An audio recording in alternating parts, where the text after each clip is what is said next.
Welcome to DataPencil. Hello everyone, welcome back to our 50-day SQL practice challenge.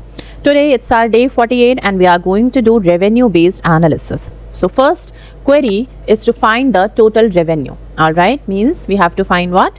Total revenue. So how to get the revenue total? For that what we will do? We will add all the payment amounts. Okay, this will be our revenue, simple. So we will apply our sum function and our table name. This is it. Now when you will run your code, your total revenue will be something like this.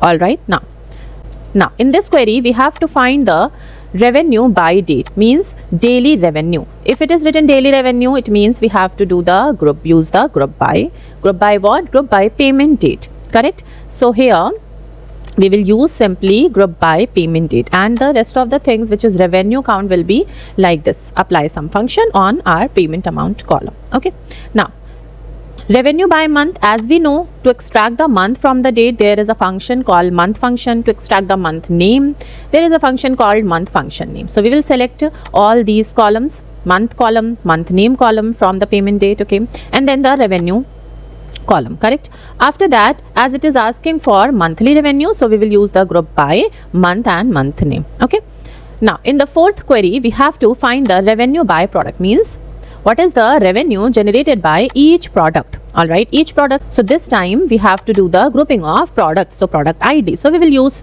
group by product ID, product name. Okay, now in the fifth query there is a revenue by customer, means we have to find the revenue generated by each customer. So customer wise this time, it means grouping should be done with what? Grouping should be made for customers. So we will use here group by customer ID and customer name. The rest of the things will be same. Okay, for revenue we will, what we will do? We will simply apply the sum function on the payment amount column, correct? Now revenue by category, again the category wise revenue. So what we will do? We will use the group by category, and rest of the things will be same. Now there is one thing that here we have two things, price and the quantity also, correct? Because it is written category wise, so in each category there are several products. So we have to find out for each product how many quantities got sold as well as their respective prices. Okay, so for the total revenue, we have to multiply price with the quantity. Okay, only then we can get the category wise revenue. Now, for the seventh query, there is a high revenue days it is asking. So how can you get the high revenue days? For this, you need to apply group by and then arrange your result in descending manner. So at the top, you will get your